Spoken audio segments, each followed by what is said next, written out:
Welcome back, everybody, to Hoops HD. This is our Wednesday night Under the Radar podcast coming to you on Thursday, January 7th. I'm your host, Chad Sherwood, joined by Dave Thursday. Briggs and Rocco Miller from Bracketeer.org. This is our Under the Radar podcast, a day late. There was a couple things that were a little bit more important than basketball going on in the world yesterday, and I'll kind of leave it at that. But David, this is our Under the Radar podcast. So It is. start by telling people what it means to be under the radar.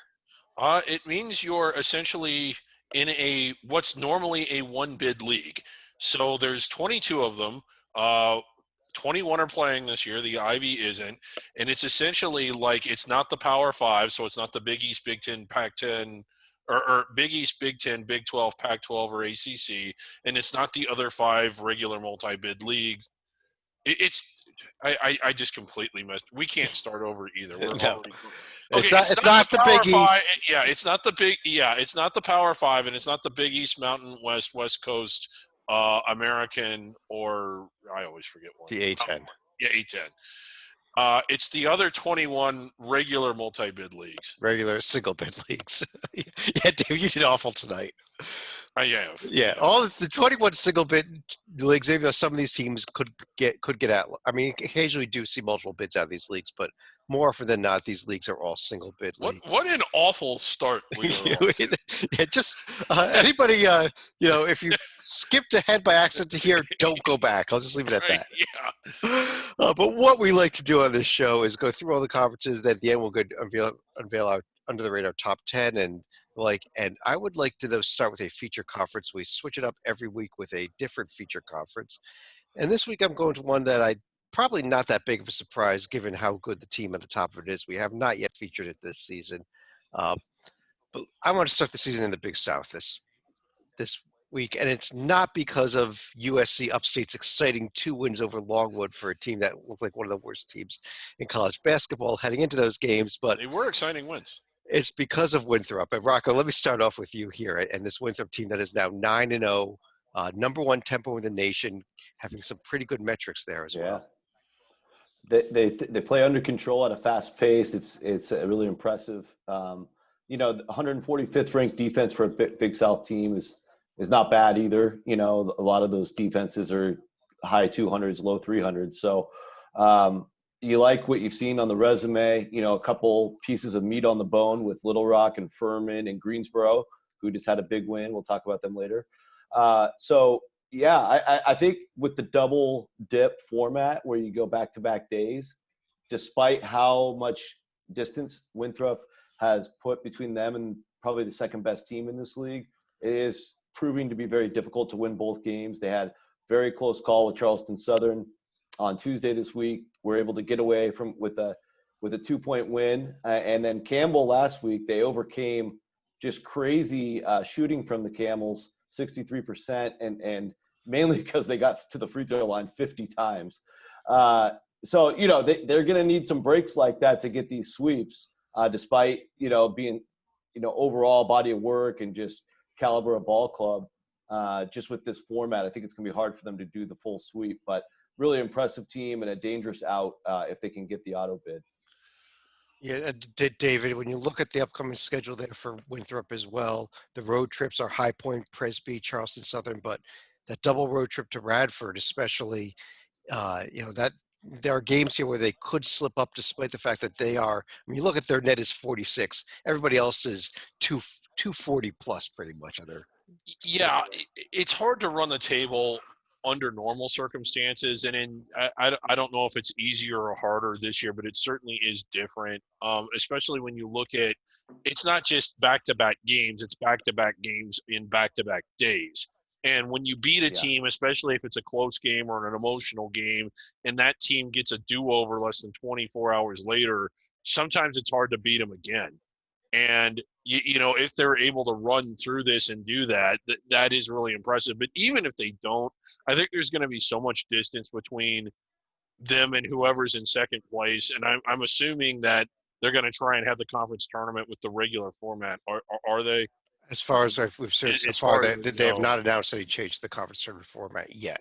Yeah, Correct. so I mean that would mean that they would be hosting it, and like you would hope that they could beat it. But I guess my question is there a margin of error here? I can't imagine that if they run the table and go undefeated, that the committee wouldn't take them even if they didn't win the conference tournament.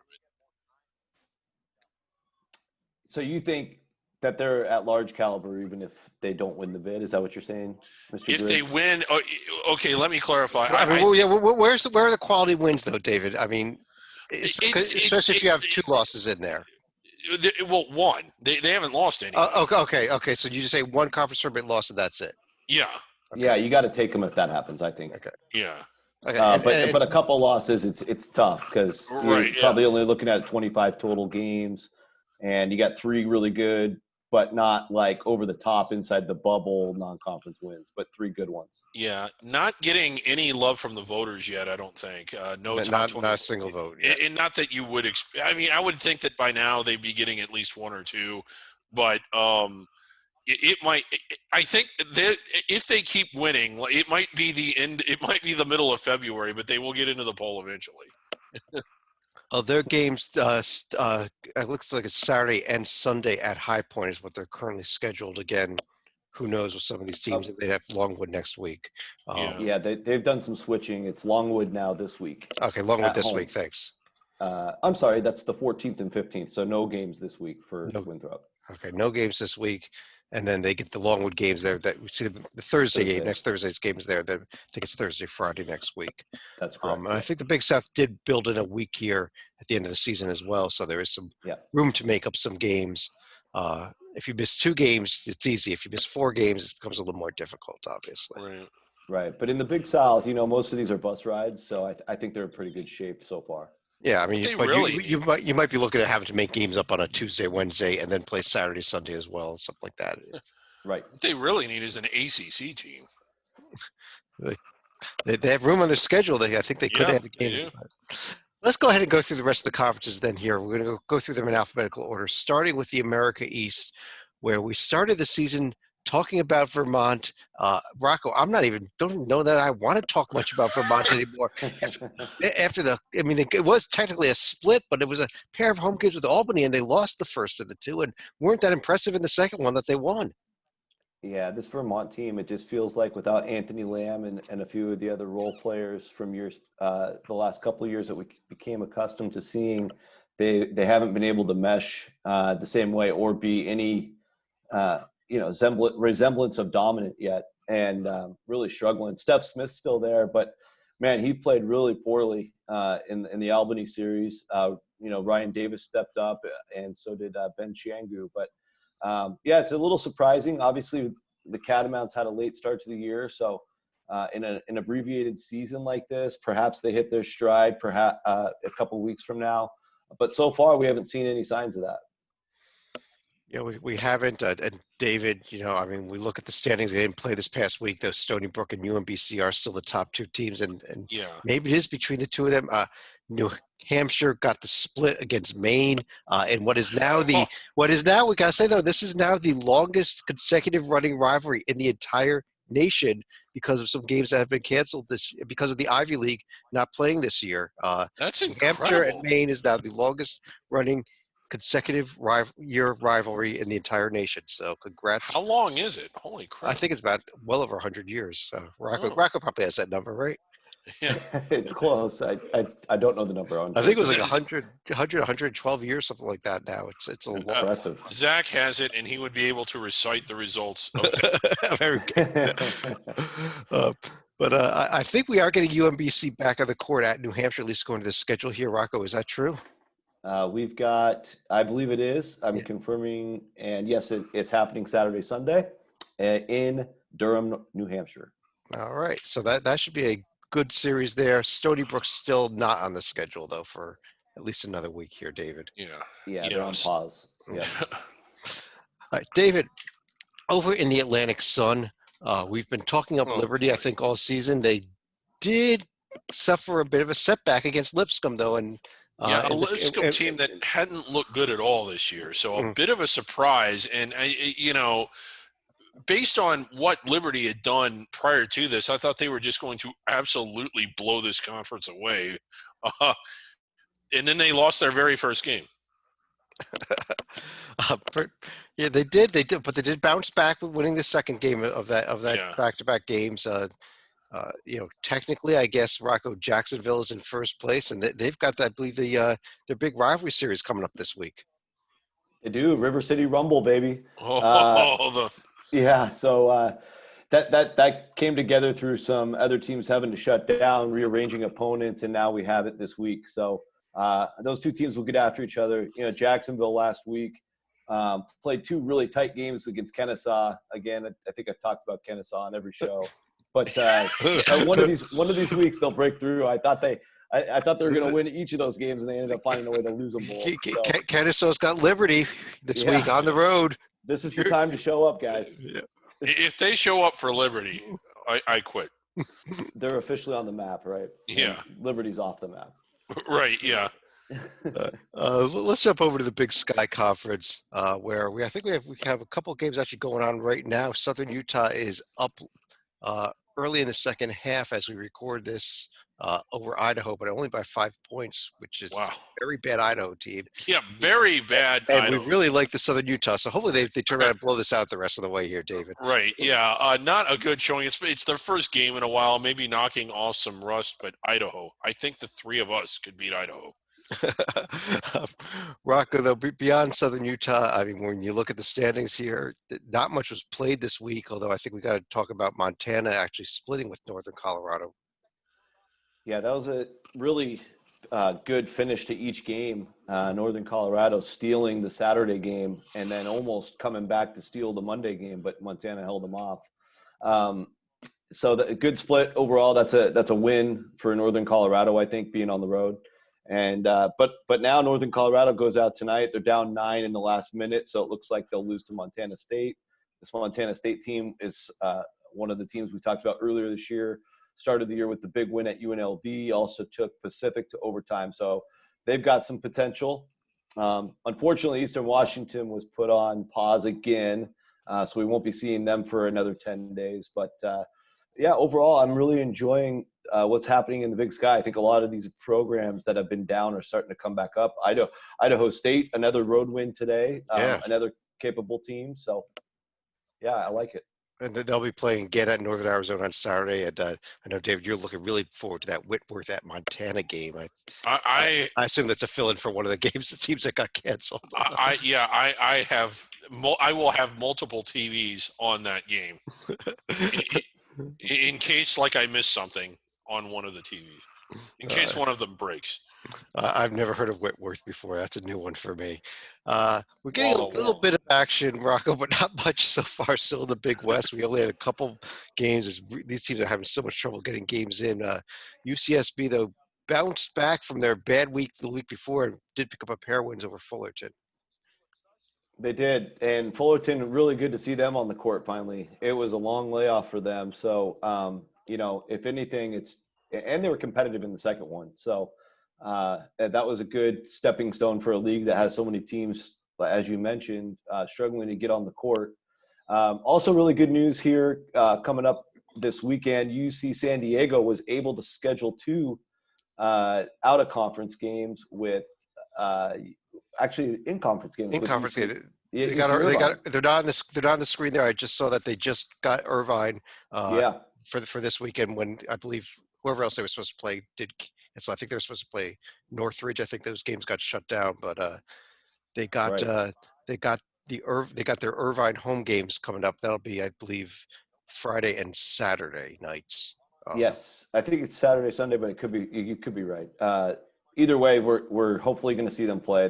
We've gotten like within 2 hours of tip off with them before and lost the game. So you don't know until that last minute.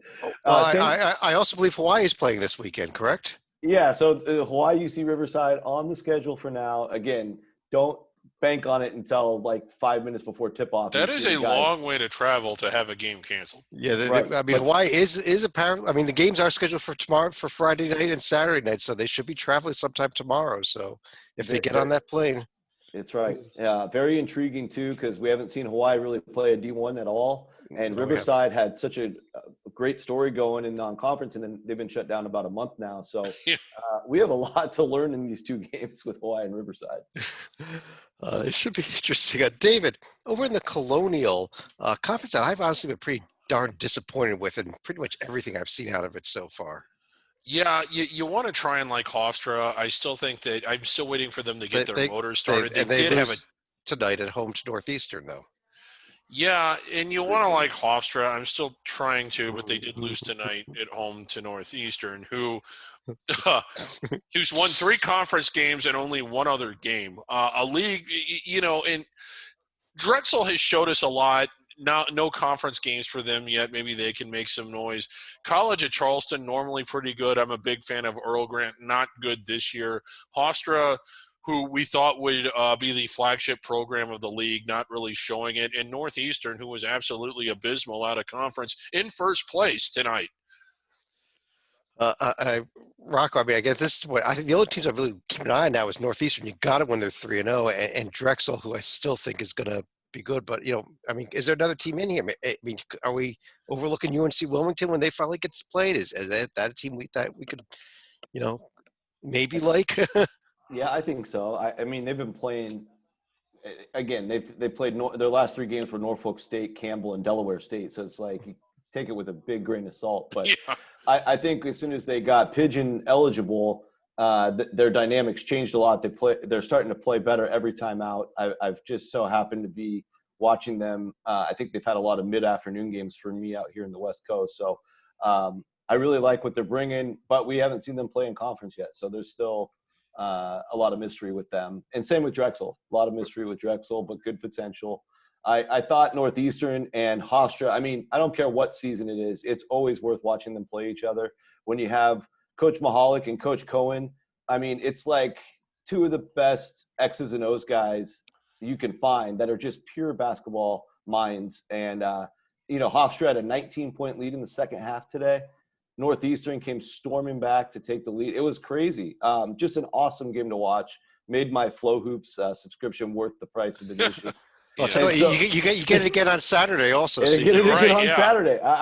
And it's in Boston on the next one. They're going home and away. So anyway, just watch those 2 teams whenever they play each other, no matter what you think of them overall. Yeah, UNC Wilmington was a heck of a story last year. Wasn't it last year in midseason that they fired their head coach and suddenly started winning like crazy? It was I mean they were awful last year until they made the coach too, if you recall. That is correct. CUSA, Rocco, I'm still having trouble figuring out these divisions standings here. But the big story in Conference USA, you called it last week. I'll give you all the credit for it. Western Kentucky goes to Charlotte, barely escapes in game 1, and does not escape in game 2.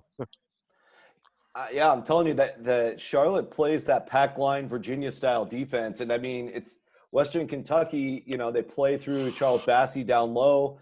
And really good guard play, Hollingsworth and the crew they have, but that just threw them fits. I mean, it's kind of like a really tough draw to open your conference season on the road at Charlotte back-to-back days.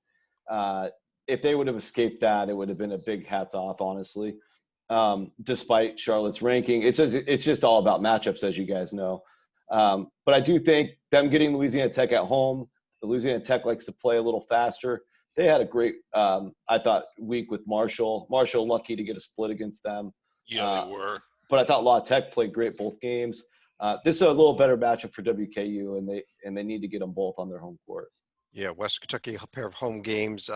Marshall, though, doing kind of switching up here, David. Marshall gets Charlotte, but although these games are at home for Marshall this week. Yeah, still a bit of a tough matchup for them, though. And then, everybody, again, with this new schedule, splitting that. So it splits across the board.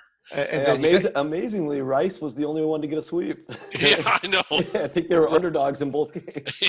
Now we still have UAB, who's only lost 1 so far in the season, and they get Southern Miss for 2 at home this week. I assume those games are a go. I think they will probably be 2-0 next week.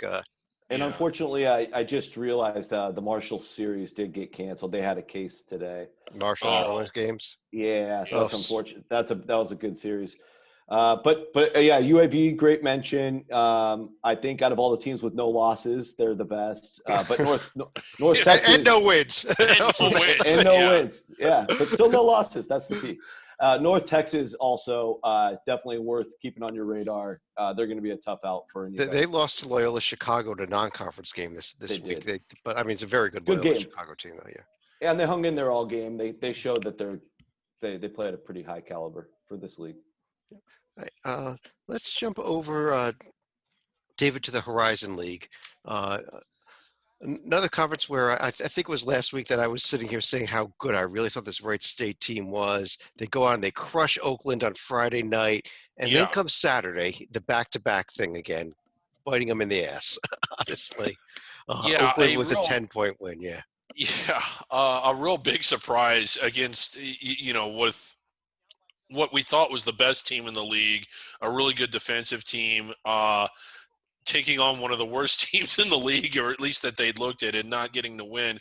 Oakland coming to life a little bit here, 3-3 in conference after losing all 7 of their out-of-conference games. And then Cleveland State, another team that I wasn't particularly excited about really at any point, 6-0 in conference play. They get 2 wins over IUPUI. It's not a very good IUPUI team. I mean, they've only played 3 times, but we don't know. I haven't seen anything much out of it. I haven't seen anything that tells me they're good. But Youngstown State, Rocco, also continues to disappoint. I mean, they should have swept Green Bay. Green Bay is not – it was Green Bay's first win of the season when they beat Youngstown over the weekend.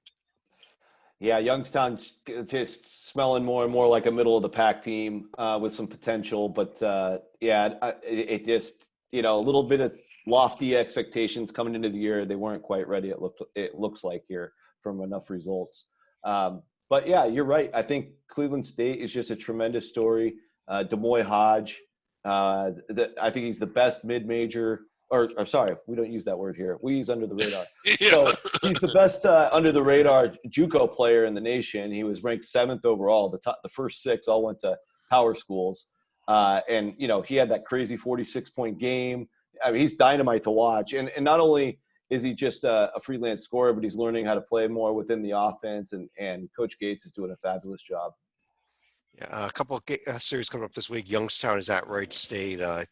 See what comes with that. UIC, I believe, is back on the court again at Fort Wayne. At least it's on the schedule here. So we did like this UIC team. Finally get to see them with a little more action here as well. Cleveland State hosting NKU. David, as we do it every week, the next conference is completely up to you. So give us some in-depth analysis. It's going exactly as you would expect it to go. No upsets at all this week. None at all.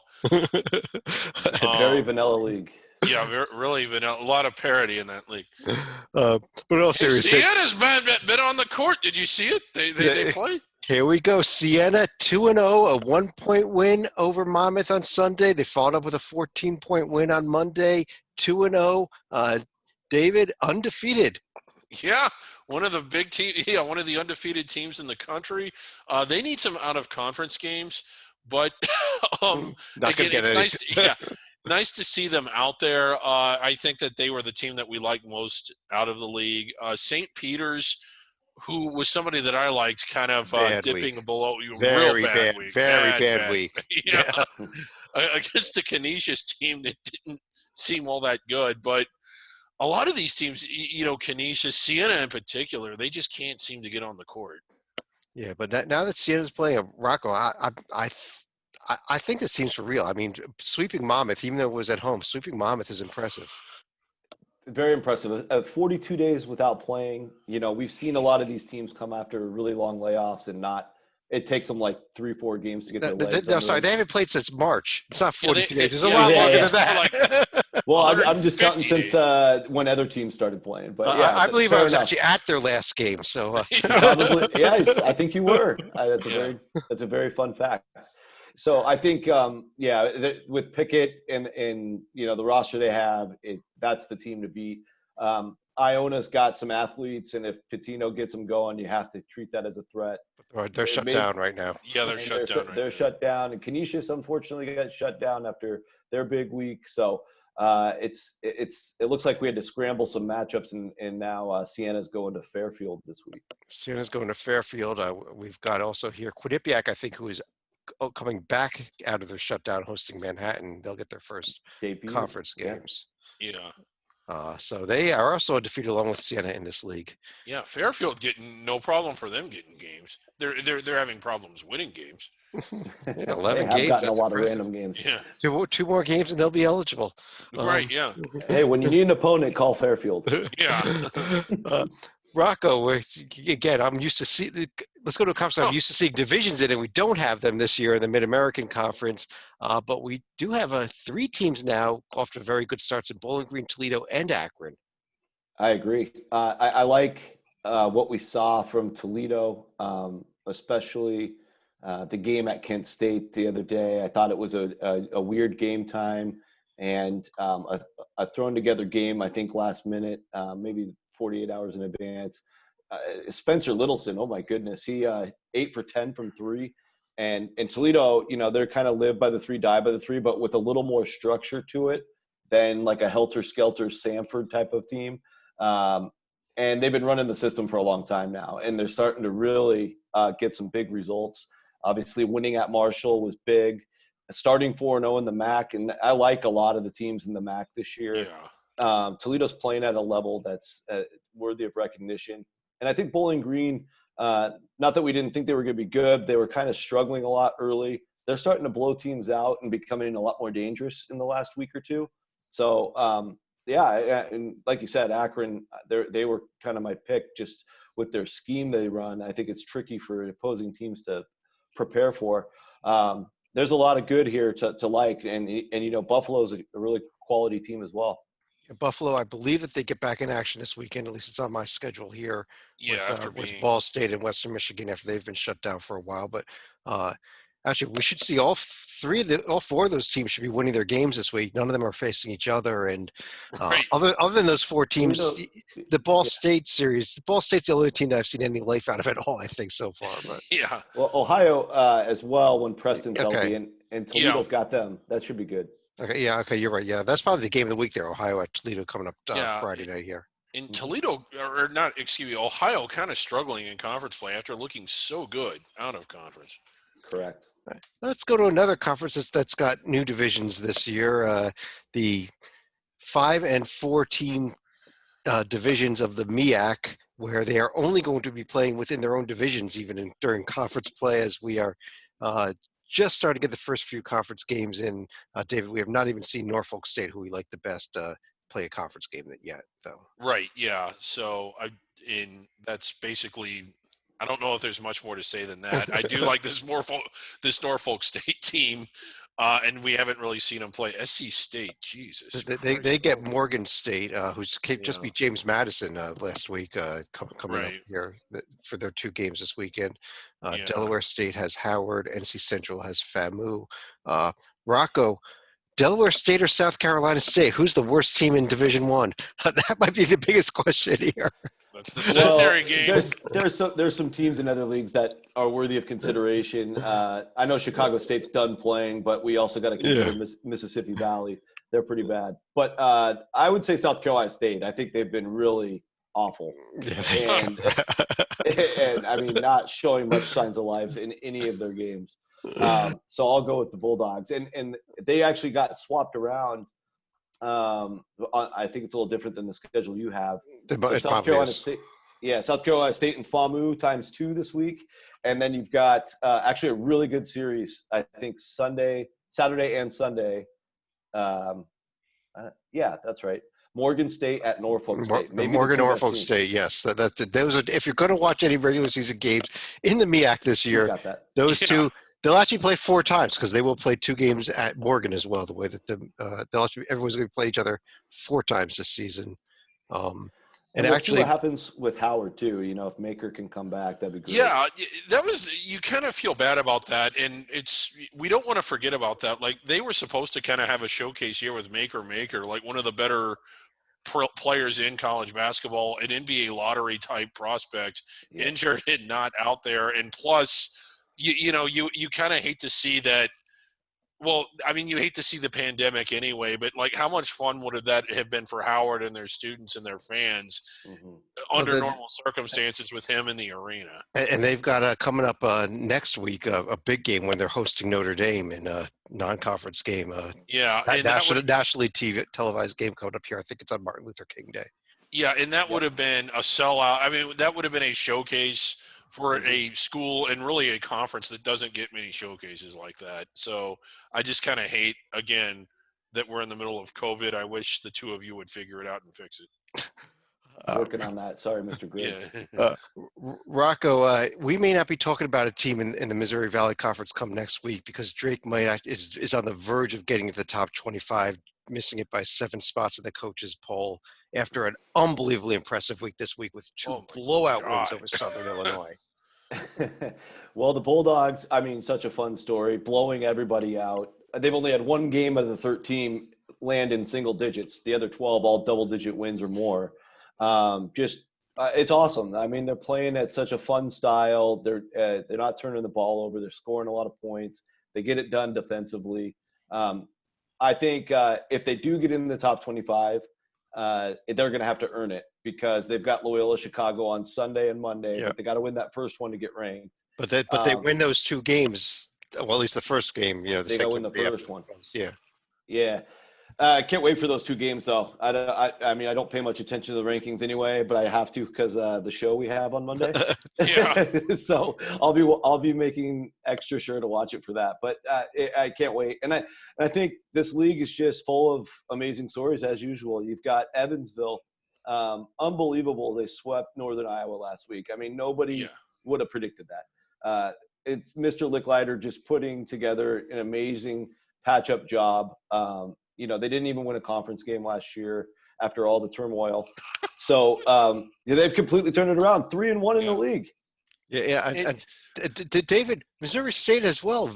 You know, a pair of wins over the Trees. The Trees now 0-4, but maybe it's because Missouri State swept them.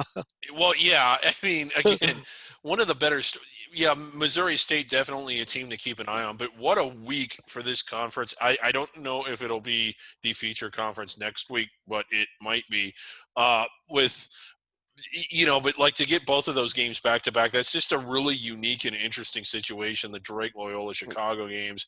And I'm glad Rocco mentioned Evansville. Todd Licklider, a really, really good coach. I know Brad Stevens is probably the guy that's up on the billboard for all the great things he did at Butler, but the ball actually kind of got rolling before that when Licklider was there. He is a really good coach that's had success, albeit not in the Big Ten when he was at Iowa, but I think he's going to get Evansville going. Maybe not this year, but I think that the long-term health of that program is in good shape with him at the helm. Yeah, I mean, the 3-1, you got to look. When you look at their metrics, their metrics are not good at all.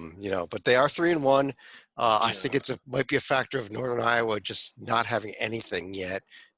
Northern Iowa is hosting Bradley for a pair this week. Evansville's got Illinois State. Again, assuming these games are a go, you never know. Mm-hmm. One of our favorite leagues, the Northeast Conference, after a couple weeks off for the holidays, finally back in action. And congratulations, first of all, Rocco, to the undefeated first place Merrimack Warriors finally getting back on the court today.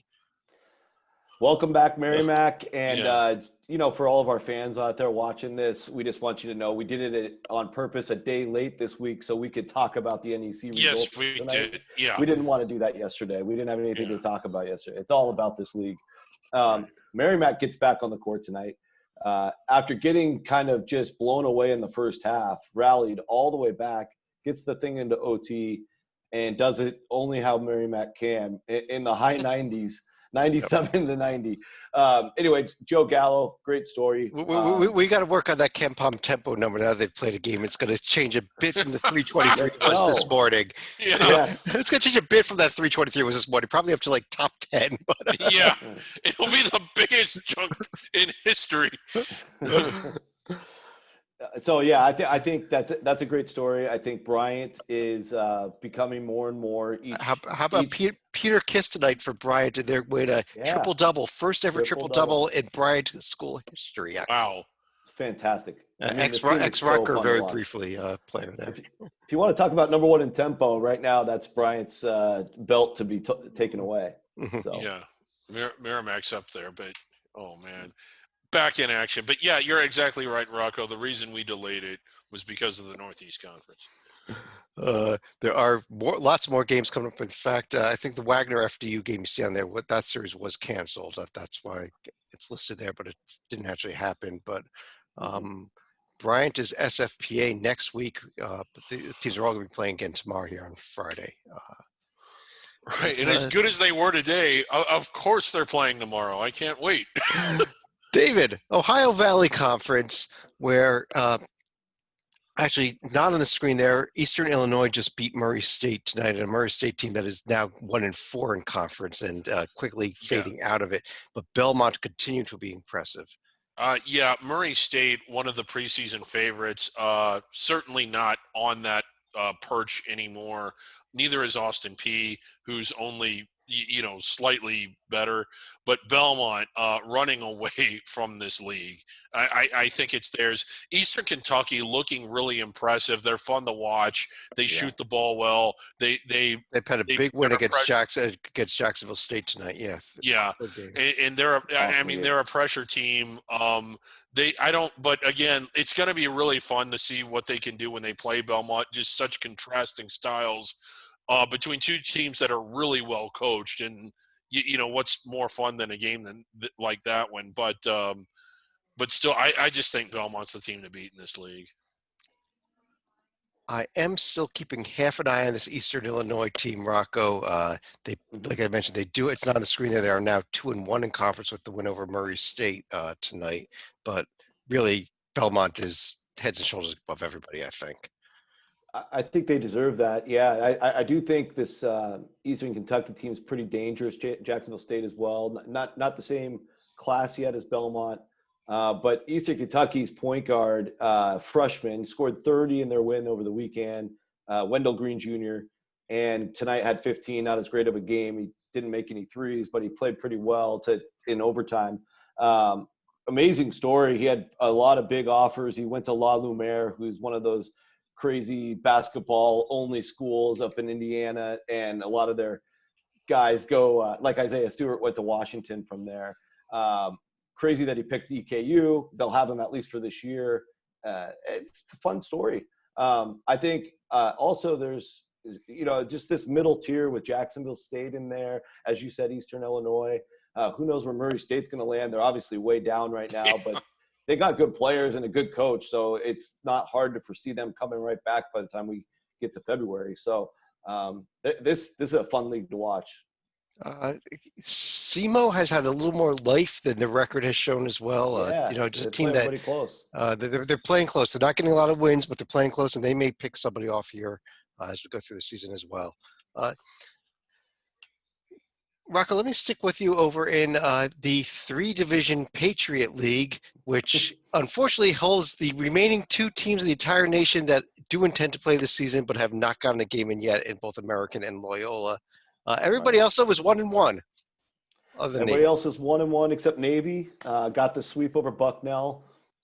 Navy and Army were teams I think we all agreed we liked what we saw in their limited action early on.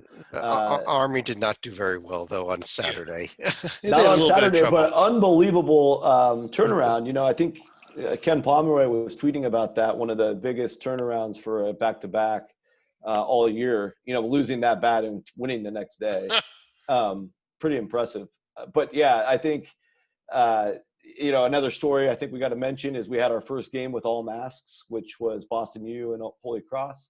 That's a Boston U policy only, where they're going to wear masks in all of their games. And then when they're at home, both teams will wear masks. But I think what we saw out of all that, it was a little to do about nothing. Most of the players had them hanging below their mouth, right, below their nose. They were wearing a mask, technically, yes. Yeah, they checked the box. So I guess if you wrap it around your arm, you'd be wearing a mask, right? I mean, it was about as good as that. But and both teams won while wearing the mask on the road. So there you go. Who knows? Maybe it's good luck. David, an upcoming schedule here. know that I see American and Loyola on here. I don't know if those games are actually a go or not at this point. Hopefully they are, but Army's got Holy Cross, Navy's got Loyola allegedly. Yeah, those are the ones that I'm kind Loyola's off. got The Loyola circled. games Yeah, are is it? okay. Okay. And American and Loyola are out, but everybody else has been paired up. So everybody else will be in action. All right.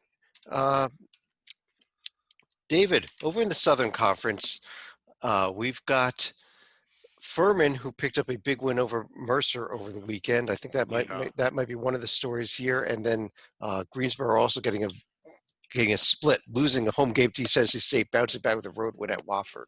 Yeah, these are two teams, Furman and Greensboro, that I think we were expecting a lot out of earlier in the year. And I think we were a little bit disappointed that they didn't get any, real big wins out of conference that would have impressed the committee. But Furman, I really think that the talent is still there. They've certainly come to life. They've certainly shown it since starting conference play, albeit they've only played 2 games. But I think that they're as good as is what we thought they were, and they really just missed, a few opportunities to get some notable wins. Yeah, and I think, Mark, the other story here is now Mercer, who we really liked what did non-conference, now sitting in 10th place technically. Yeah, tough break for Mercer. I think they, one of their Neftali Alvarez, he was playing so well, got banged up right before league play started. They've been without him, clearly taking a big dip down in their performance. Obviously, losing to Wofford and Furman, nothing to be ashamed of there, but they need to get him healthy. They need to get back to where they were when they were beating up on Georgia Tech and Georgia State, because those were really excellent wins for them. They get Greensboro this Saturday on the road. So if everybody's healthy, that should be a really good one. As for Greensboro, I just wanted to make a quick mention. Isaiah Miller's been a guy we've gotten familiar with over the years. A lot of people thought he would maybe be player of the year in the SoCon this year. And if you just look at his game by game this year, all 4 of their losses, he's been pretty inefficient. And he really stepped up in this Wofford win with 15 points, but he also had 13 rebounds, 8 assists. He was everywhere making winning plays. That's what it's going to take for Greensboro to get over the top this year and bounce back from a tough start. I'll tell you what, though, the other story we haven't mentioned, assuming they're back on the court, the Citadel, 7-0, undefeated, playing this weekend against one of the teams with tied for some or up there with almost the most wins of the nation, Chattanooga, with 10 wins already. Assuming this game's our go, Chattanooga and Citadel, this should be the game of the day, right? No, 10-2 versus 7-0. It won't be. Citadel should finally get some losses. I think, we'll all be watching, but it will not be the game of the day. 17 combined wins. Come on. Yeah. That's a lot of wins there. It is. And some of them are against D1 teams. A couple, not many. Yeah. And the Citadel Mercer game earlier this week was because of a Mercer positive case, but I don't know that they had to shut down and all the way to cancel Saturday. So hopefully they can get the Mercer Greensboro game played. Mercer Greensboro there Saturday, yeah, and then Chattanooga next week for Mercer. Let's jump over to the Southland Conference, where we have a little bit of interesting news coming out today. We discussed earlier this season how Stephen F. Austin actually had an APR ban, should have not been postseason eligible this year, but negotiated with the NCAA to postpone it a year. Today, Stephen F. Austin announced that they are now trying to negotiate with the NCAA to put it back to this year. They want to be ineligible. I don't know that I've ever seen that before, but Stephen F. Austin Ridiculous. does not want to play in the postseason. We'll see if the NCAA lets them not play in the postseason so they can play in the postseason. So they were banned. They appealed to. I want to laugh, but this is kind of a weak move, and it's a program I've liked for a long time. I'm a little disappointed, but what do you expect? I don't know. You got to try what you got to try to get an advantage. Maybe it's a concession that Abilene Christian really is the best team in this league by a lot. Yeah, or they just want to be able to play in front of fans if they do make the NCAA tournament. But no, that is pretty classic. They negotiated to postpone the ban or to delay it, and now they want to undelay it. Unnegotiated too. Yeah.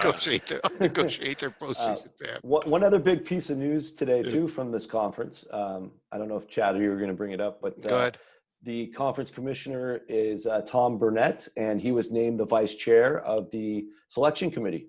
So big news for him in the Southland. And that's also big because it tends to be that we see a power conference person serving as the chairperson. And I think that means he will be chairman next year. So Next year, yeah.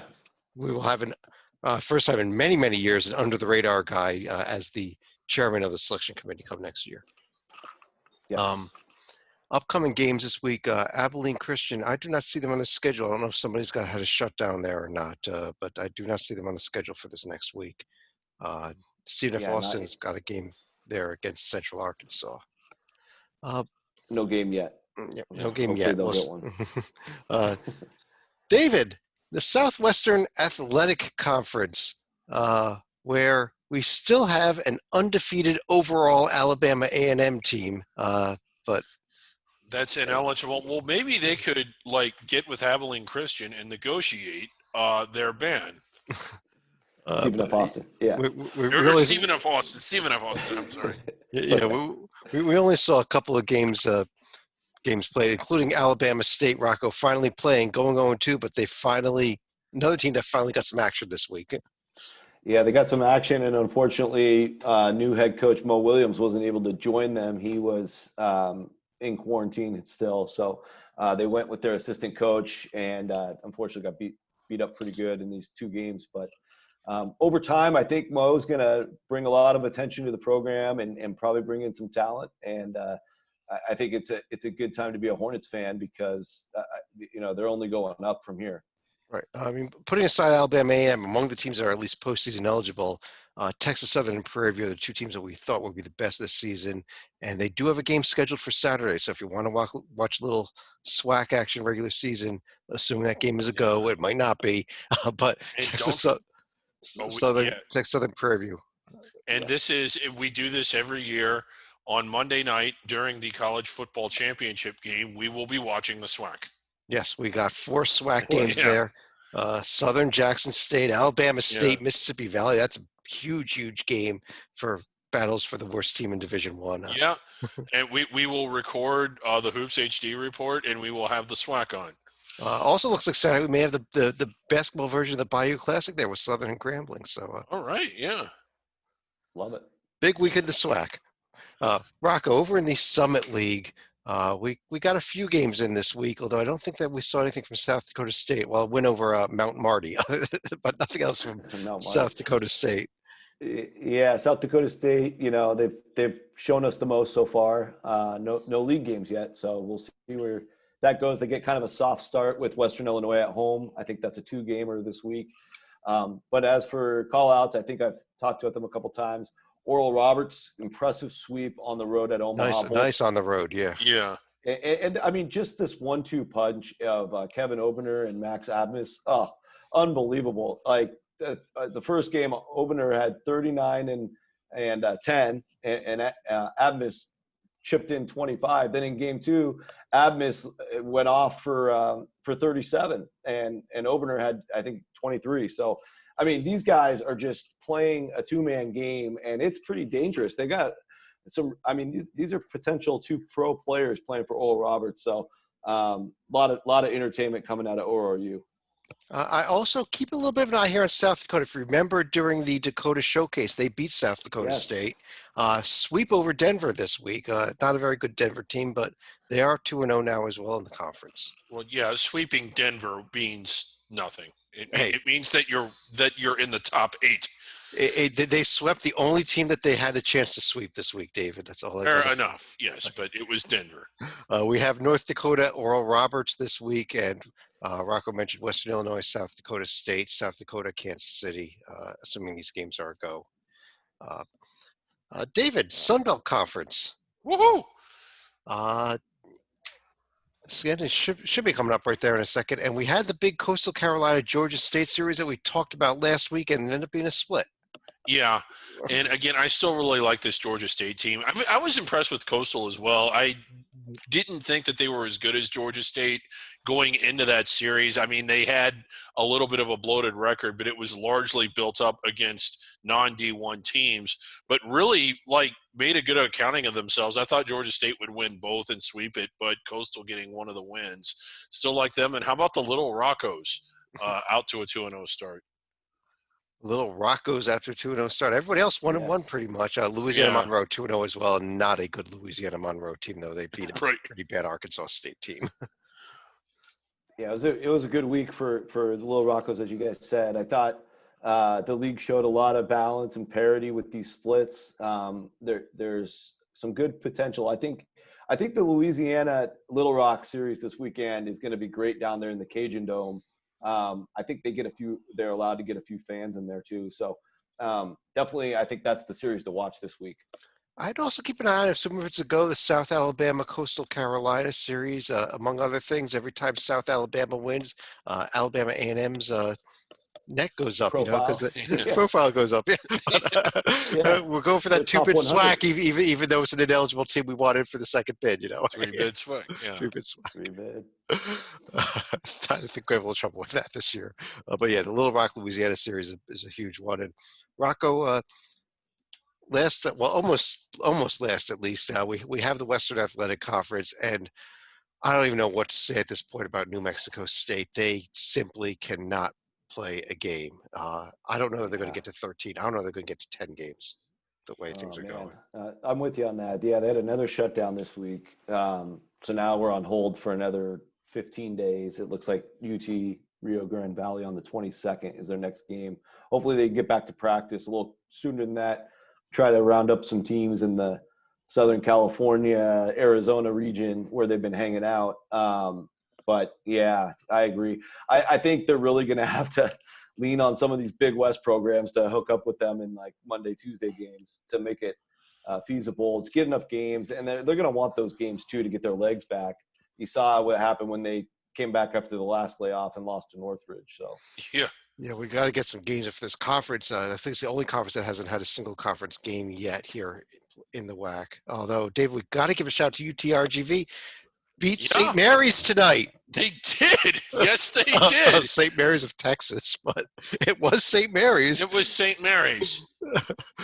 Blew them out, in fact. But wow, I mean, again, and just who would have thought that? As good as they've been, wow. Nice win for UT. Well, Tarleton supposedly is going to get their first WAC game ever coming up here tomorrow night against Grand Canyon, assuming these games are a go. Oh, man. Who knows? That's a fun series. You got Coach Gillespie against Bryce Drew. I mean, it doesn't get more whack than that. Let's actually, we got one more conference to hit. We just wanted to take a look at our standings right now in the one and only Front Range Conference. Oh, yes. Even though half the teams aren't even technically under the radar, we don't care. Right. We still have Wyoming and Colorado tied for first place overall. But Colorado State, huge win tonight over UNLV. I know Rocco will go to, but not a conference game though. But we might be looking at potential 2 NCAA tournament teams in the Front Range here with both with Colorado and Colorado State. Absolutely, and you can't count Northern Colorado out in the Big Sky tournament. So maybe we could hit the trifecta. You can't count Denver out of the Summit League tournament. You can, yeah. And Air Force. This league, because the Ivy League not getting an automatic bid, this league getting 2 automatic bids this year. 2 automatic bids. No conference games on the schedule for this week, but we'll keep an eye out for next week. But a couple big tests. Colorado's got Utah, and we'll continue to keep you updated. Some big out-of-conference games right there. The Colorado-Utah game. Colorado State, San Jose State. Yeah. Let's go to our top 10 list. So under the radar top 10 list, we all submitted ballots. We've got a lot of teams that got votes that did not make our top 10 this week. They include Liberty falling out of the top 10 with their loss to Lipscomb, along with Bowling Green, Missouri State, Wright State, Akron, Siena, Chattanooga, and UAB all of them getting a little love. The undefeated Siena team, unfortunately, the undefeated Citadel team did not get a single vote. I don't know what's wrong here. I don't. They might get votes next week if they're still undefeated. If they're undefeated, they might get all the votes next week. We have tied for 9th South Dakota State. We just talked about the Summit League, and Belmont over in the Ohio Valley Conference. And then coming in above them at number 8, we have Georgia State. We just discussed them in the Sun Belt Conference, a very good team. We also had a tie for 6th place between Loyola Chicago and Marshall. The Thundering Herd there out of Conference USA. Coming in at number 5 then, we have Toledo, a team that we really undervalued last week. Rocco, I think I overvalued them this week just to kind of make up for that. But when you look at the actual resume, you were right last week that I think this Toledo team absolutely deserves to be up here and up pretty high on this top 10 list. Yeah, they're definitely on the radar. They're even on the bracketology board right now, so well deserved so far. Coming in at number 4, we have Furman out of the SoCon, still up there near the top of the standings. Number 3, the team had been number 1 all season, off of their series in Charlotte. They have finally dropped out of that number 1 spot. Western Kentucky down to number 3. I still think they're the best team. If they sweep Louisiana Tech this week, they might be right back up there, number 1.